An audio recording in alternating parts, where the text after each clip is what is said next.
সুনামগঞ্জের তাহিরপুর সীমান্ত এলাকায় অভিযান চালিয়ে ২৪টি বিস্ফোরক ইলেকট্রিক ডেটোনেটর উদ্ধার করেছে বিজিবি। শুক্রবার সকালে উপজেলার চারাগাঁও সীমান্তের মাইজহাটি এলাকা থেকে পলিথিনে মোড়ানো অবস্থায় সব বিস্ফোরক দ্রব্য উদ্ধার করা হয়। দুপুরে এক সংবাদ বিজ্ঞপ্তির মাধ্যমে বিষয়টি নিশ্চিত করেন সুনামগঞ্জ ব্যাটালিয়ন ২৮ বিজিবির অধিনায়ক lieutenant colonel AKM Zakaria Kadir. তিনি জানান, গোপন সংবাদের ভিত্তিতে চারাগাঁও বিওপির টহল দল একটি তল্লাশি অভিযান পরিচালনা করে পলিথিনে মোড়ানো ও গাছের ডালপালা দিয়ে আচ্ছাদিত অবস্থায় ২৪টি বিস্ফোরক ডেটোনেটর উদ্ধার করতে সক্ষম হয়।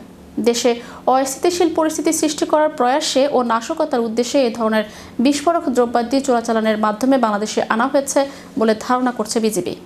আজ সকালে স্লেক সেক্টরের অধীনস্থ সুনামগঞ্জ ব্যাটালিয়নের আওতাধীন তাহিরপুর উপজেলার চারাগাঁও বিওপির দায়িত্বপূর্ণ এলাকাতে একটি বিশেষ আভিযানিক দল তল্লাশি অভিযান পরিচালনা করে। মাইজহাটি নামক স্থানে পলিথিনে মোড়া অবস্থায় এবং গাছপালা ডাল দিয়ে আচ্ছাদিত অবস্থায় টোটাল ২৪টি বিস্ফোরক জাতীয় ইলেকট্রিক ডেটোনেটর উদ্ধার করতে আমরা সমর্থ হয়েছি। তো উক্ত ইলেকট্রিক ডেটোনেটর দিয়ে এটি ব্যবহার করে উচ্চ ক্ষমতা সম্পন্ন ইম্প্রোভাইজড এক্সপ্লোসিভ ডিভাইস এটি প্রস্তুত করা যায় বলে আমরা জানতে পেরেছি।